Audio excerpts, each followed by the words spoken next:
Right, hello and welcome back to 40 Runs Running Club TV. I'm Hayden and today we are with our Beneath the Bib series, where the idea being is we look beneath the bib of the runners within the community, find out a little bit more about them, how they found 40 runs, their running journey and everything else that you didn't know about them. And today I am joined by the awesome Chlo, who is immune to the cold. I know that for a fact. She's been in the club a long time, always smiling, always laughing, and always positive. So I can't wait to get this interview started. So let's start by saying, welcome, Chlo, and how are you? I'm all good, thank you. You good? I'm very good. Did you have a good Christmas? Yes, it was lovely. It was really nice. Ran every Busy? day, Oh, of always. course. Of course. You do like to run a lot, don't you? We'll come on to that definitely in a bit. So, Chloe, we're going to get started. And the idea of this, not interview, the idea of this chat is for people in the community. Loads of people know you. You know loads of people. You've been around for a long time. But we want to be able to find out something that someone will say, I didn't know that about Chloe. I didn't realise that. Oh, that's good. That's what the Beneath the Bib's about. And that's what we're going to find out Oh, today.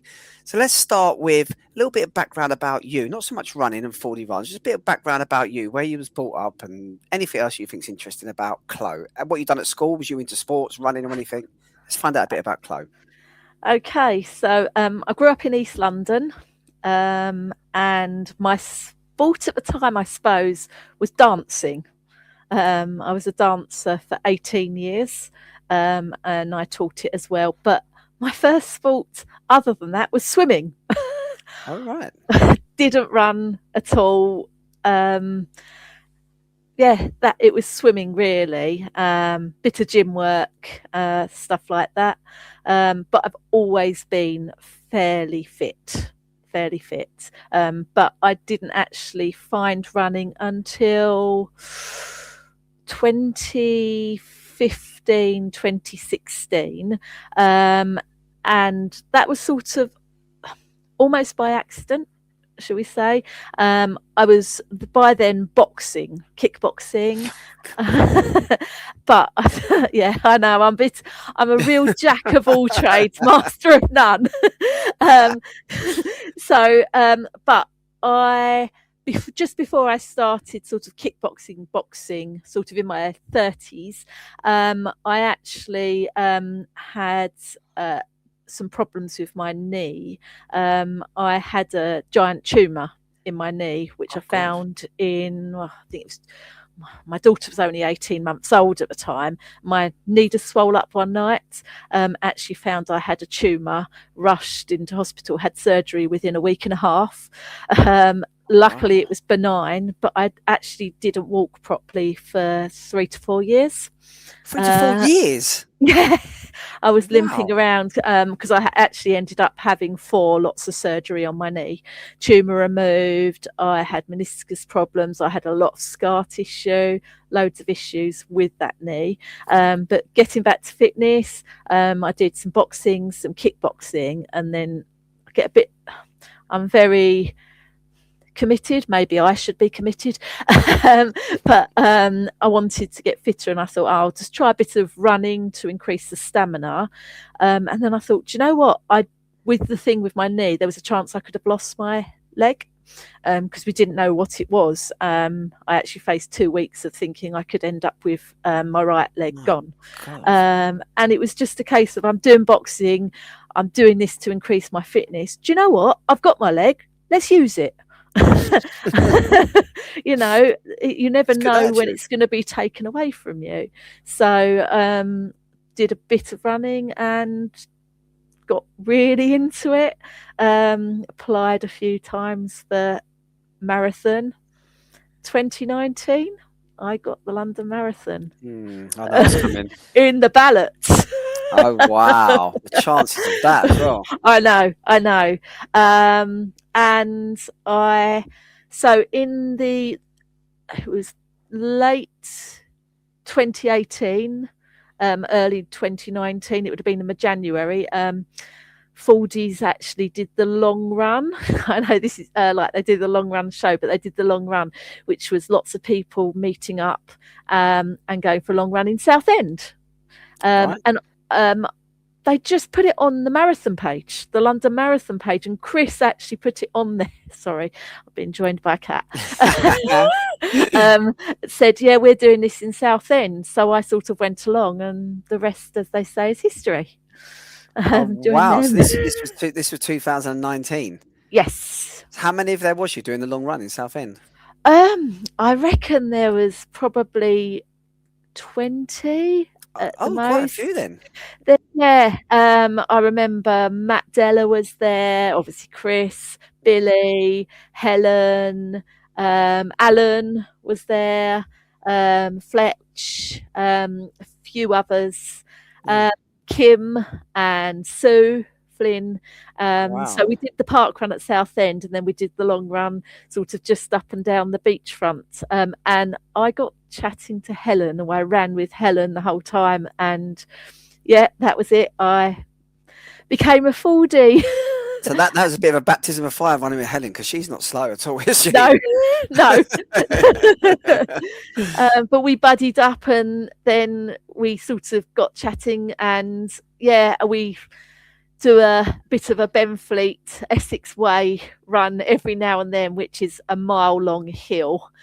We did that a few weeks later, and yeah, we just buddied up, and it carried on and carried on. So that was your journey into 40 runs. So with the Yes. running just before 40 runs, Yeah. was you actually running? Was you actually doing any other sort of races or anything, or were you just keeping fit? So I actually started off doing OCRs, obstacle course races.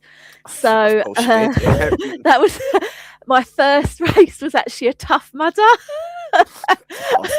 I know. So it's between 10 and 12 miles with extreme obstacles, lots of mud. And I did a good few of those with my friends at work. But my first normal run was 10k at Olympic Park. It was the Dame Kelly Holmes 10k, and they don't do it anymore, but that was my very first just normal run. Normal, without mud. I bet it felt a lot easier as well, didn't it? Yes. But I just love the feeling. I love the sentiment of everyone, just definitely a togetherness of runners. Yeah. So this is down in Southend. So they set up the Southend satellite group at all. And I know you've been down there on a few occasions as well. You used to attend there with the guys there. How often do you get down to see them now? I know you're a busy person now. You've got loads going on. I don't get there very often because I work some weekends, and I work for the emergency services, so it's shift work, so it's not as easy, and then trying to catch up on sleep. But I certainly try and meet up with them, and even if it's just buddy runs rather than the actual satellite group. Yeah, that's brilliant. Obviously, even though, as you said, you have a job of shift, so it's difficult for you to meet up for long run stuff, but it doesn't seem to prevent you that much from cracking on with these parkrun challenges that you do, because we speak to a lot of people in the community. We have these parkrun gurus, we say, people that know a lot about them, and you are most geek. Yeah, maybe a parkrun geek. And I know I had a chat with you, but I forget where we was, and you told me about you had to, I think it was at work, wasn't it? You had to talk about a subject that you know a lot about, and obviously tell us, what did you talk about? I did a 10-minute teach on parkrun. So it was just I was becoming a trainer, and you had to show that you can talk to people, and you could do anything, any subject. And I just thought, yeah, I'll do parkrun. And it's just so easy to talk about. I love the fact that parkrun is for everyone. The fact you don't have to commit to it, so it's very much your way. You turn up when you want to, but then the volunteering as well. I'm actually a run director at Thurrock Parkrun as fantastic. well. So I got to 50 parkruns, and I said, right, I need to give back. I need to do some volunteering every now and then. And so I started doing volunteering, and then they realised I wasn't backwards in coming forwards. And I was assertive, and they asked me to join the team as a run director. and So I what actually just love that's it. quite interesting actually. So I was actually talking with a guy. He's actually a Surrey member. He's run director of Bushy Park. It was quite interesting insight to find out about it. What is it like being? Is it scary or is it a lot of responsibility or is it something you just take in your stride? Um, it's actually really easy. He said Do you know? exactly the same. If everything goes right, it's really easy. Yeah. I think that people get they get really worried about the talking at the beginning, Yeah. the sort of talking to all the people, but that's probably the hardest part, and the first one is the hardest. But then my thing is, if do you know what, if people don't like it, they can have a refund. It's a great option. It's a great metaphor. Absolutely. You know, and I love seeing people sort of enjoying it, giving back. And I just want to do it because I get so much from Parkrun, so I want to give something back. But run Brilliant. directing, yeah, it's not a major issue. And to be honest, anything when you're volunteering, anything you can help with anything. You know, timekeeping's the one people dread the most, but where I obviously process the results, Mm. you can make adaptations. So if something goes wrong, it's not a problem. There's things that you can do. Yeah. Yeah, because well, we've seen you a few times, especially with the extreme park runs that we go to, where because you're one of the quicker members of the community, you get done and finished, and you're still there volunteering. You start barcode scanning because you're through Yes, quick enough. yes, yeah, It's brilliant. um, yeah. Well, it's then I can sort of help in two ways. I do my run, and then I can give back as well.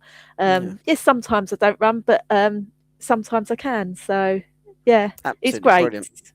So I know you've had a lot of parkrun adventures as well, and there's one that sticks out particularly for me that I think is one of your most challenging ones. Tell us about your little trip when you went over to Rome and what did happen and what didn't happen on the day. So we went to Tuscany to as a group of 10 of us to run Mura de Luca Park Run, which is actually around the city wall. Um, and we were very much looking forward to it. And we sort of flew out in two contingents. There was myself, Alison, Jan, and Louise. We flew out earlier, and then there were the other six coming a bit later on. And as we went early, the second lot were on the plane, and we were seeing reports about park runs cancelling. And whilst the other lot were in the air, Mira de Luca cancelled. God. So there's three in the Tuscany area. So we were looking at the other ones. It was all due to the rain. So we'd seen really severe flooding in Florence sort of in the few weeks beforehand. So we were worried. And they were worried that was going to happen again. So they cancelled it early. We looked at the other ones, and one by one, they all fell. So it looked like there were going to be no park runs that weekend, and no Italian flags were going to be gained. However, um, myself and Catherine Dransfield, we started looking further afield in Italy, and there were some in Rome that hadn't fallen. So at 2 o'clock in the morning, myself and Catherine got a Flixbus to Rome. We got a 4 hour journey. We walked through this round Lucca in the pouring rain to get to the Flixbus stop. Got on, absolutely soaked through, onto the Flixbus, 4 hours down to Rome, and we got our park run in at Caffarella Park. Nothing was going to stop you, was it? And it was absolutely incredible. The volunteers then, it was really, really pouring with rain then. The volunteers at that park run were just absolutely amazing. They were so friendly, just loved it. It sits here for me. Yeah, that's good. That's why I brought it up because I know that was a bit of a special one for you, and obviously Yes. it was a bit hit or miss whether you're going to go. So obviously nothing was going to stop you. This is the thing, the trait I get from you. You've got that strength. You just nothing bothers you, nothing phases you, and people will know in the community that see you. It doesn't matter. Like out there today, it's about -2, -3 where I am, and the ice was everywhere. If Parkrun was on out here, you would turn up. I know you would, in a vest and the shortest shorts possible, and that's just you. Yes. That's what you do, isn't it? Yes. Yes. I dressed for mile two. I run quite hot. I do get Yeah. hot, and I know you start off. And when we did parkrun yesterday, it was -2, and it was absolutely freezing cold. But I thought, no, I'll try. I do my photo with my jump, and I thought, no, I can do this. So I just ran, and by the end, I was hot.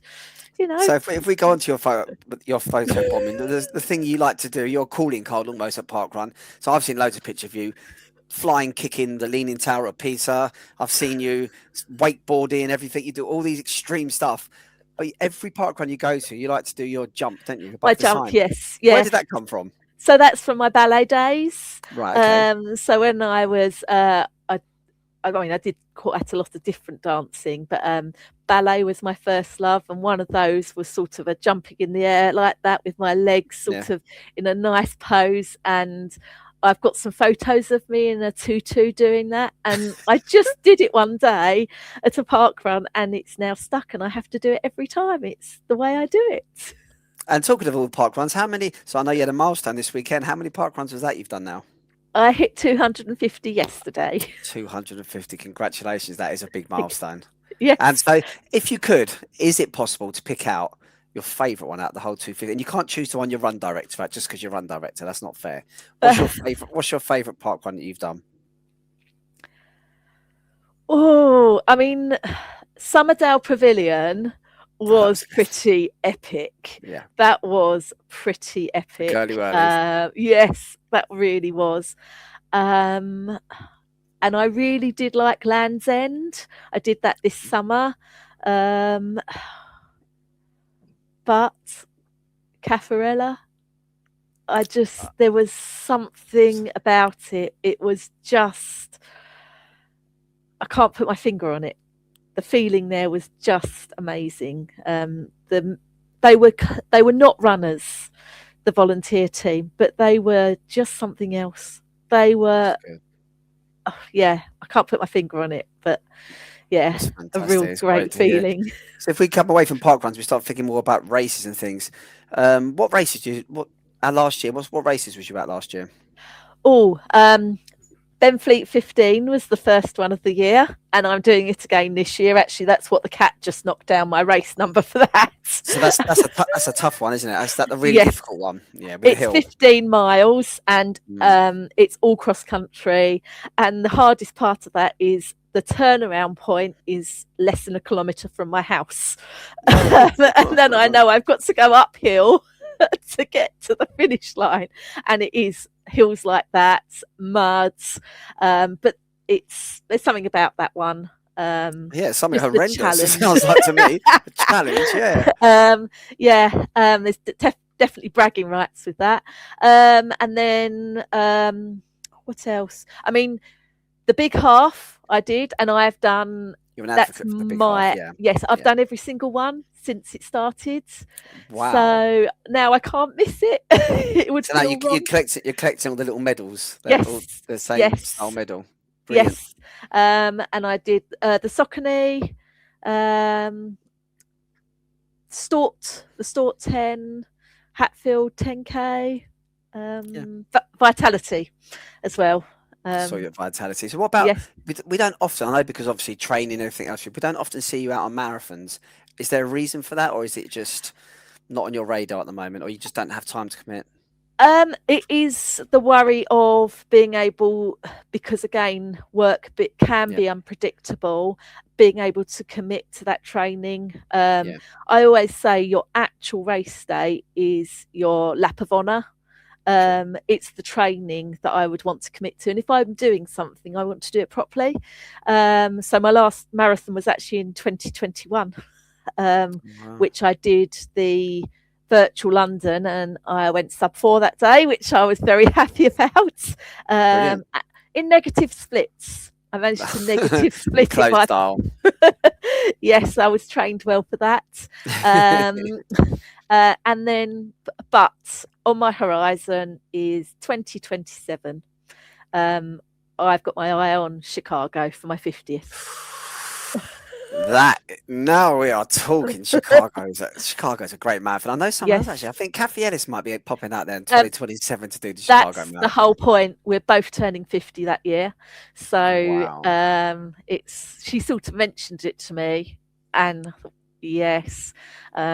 So fingers crossed I can get the training So nailed you've for that. built, you've actually built up, 'cause I can see through the way you talk and the people you talk about, you've actually built up a real good friendships, like not just through running, not just with regards to running. You may have met Yeah. these people through running within the Yeah. community, but you've built up some great friendships, haven't you, within the Yes. community? Yes. Yeah. I am Helen, obviously. We have stayed good friends the whole time since I met her. We'll contact each other, and it might go a few months between seeing each other, but we just pick up where we left off. Yeah. Then there's my group of geeks, Parkrun geeks: Alan, Carolyn, Gemma, Mark, Kathy. It's all the Yeah. Catherines there. Claire. So all of them, and then Kathy. We've really built up a great bond. We talk weekly. That's good. It's lovely. It's nice, and again, it just emphasised the whole point of this being a community. It's not just a running club. And we say all the Oh, time, we're it not just really a running is. club, but just times like this proves that it's a community. It's bringing people together about other things. You might speak to Helen tomorrow and not even talk anything about running. It's just Oh because yeah, that's what you've been brought to. So it's great to see. totally. Yeah, it is absolutely. And we talk everything, personal lives. We can mull over the mud, Yeah. and just share a problem. And just talking really does help. And we'll be eating up the miles together, but we'll eat up the problems together as well. Chat about things, and the same with Kathy. We don't live close together, but we do contact each other and just check in on each other as well. Oh, it's brilliant. It's great to see. And finally, we just talk about parkrun. We talk about your performance as well, because I know at one point we was looking at maybe starting up a parkrun league, and actually I'm not going to name who it is because I'll probably get him in trouble. He said to me the problem with doing leagues, especially with doing it on a age graded thing, he said there's no point because Chloe would just win every single week because for your age category, and the times you're running all the time, you run some fantastic times. You are a really really good runner. I don't know. I I mean, I'm I'm You always consistent. give it a go. I must admit, I don't think I've ever Yeah. gone to Parkrun and you've said, I'm just going to go for a little trot and have a little chat. Majority of the time I see you going there, you're like, not going for PBs, but you're giving it a real go. Yeah, I use it as one of my speed sessions. Yeah, I do have a sort of training. I get my training set, but parkrun is one of my sessions that I do try to give it a little bit at. Um, and why not? Whilst parkrun is not a race, you can use it to correct. help you, and you've got that person in front of you, and use them as your sort of marker. Try and catch them up, or use them to pace you. Yeah, and I like to sort of push myself. Yeah, no, I think it's a great thing. And obviously, everyone comes to running for different things. Some want to push Yes. themselves, some want to just come, just have a chat and have a walk. That's absolutely Yeah. fine, and that's what we Yeah. encourage everyone. Oh So yeah, we've got, it's great for mental health. I don't know where um, I'd be without running. I really don't. Other with running, your terms. yeah, And I say this to my daughter all the time. Um, she says, I won't run. I don't want to run. She did a little bit at some point. I don't want to run. But I said, but I met her at a Parkrun once. I think it might have been Kingston. She turned up and she ran. yes, she volunteers more now. But Oh, brilliant. I say, I start my training as soon as I set out the front door. I don't have to wait for a gym to open. I Sure. don't have to wait for like the studio to open or the dojo to open for my kickboxing. I want to run. If I wanted to run now, I would. Go and run. It's You down can. to Yeah. me, Yeah, love because I that. just have to put my trainers on, and yeah, I can just be me. It gives me that headspace, and I love it. Absolutely brilliant. Chloe, listen, you've been here in the community since virtually the very, very start. You're a big member of the community. Everyone loves you. Everyone likes you. You're so positive. You could kick most people's ass with your kickboxing skills that I've seen. You're just a great member of the community. And of everyone we spoke to on the podcast and 41's Running Club TV, no one has ever had headphones as good as yours. So, Ooh. and look at them bad boys flashing away. Chloe, honestly, it's been really great speaking to you. And I hope some people listening to this have learned something new about Chloe and the sort of person, sort of runner you are. And again, with the fact you're a run director as well, and what you give back to the community is just a massive thank you from everyone. Oh, it's been great to be on, and I love the community. Everyone is a big part, and yeah, no one should underestimate their contribution. Brilliant. Absolutely love it. Thanks so much. So that was our Beneath the Bib with Chlo, getting to know Chlo.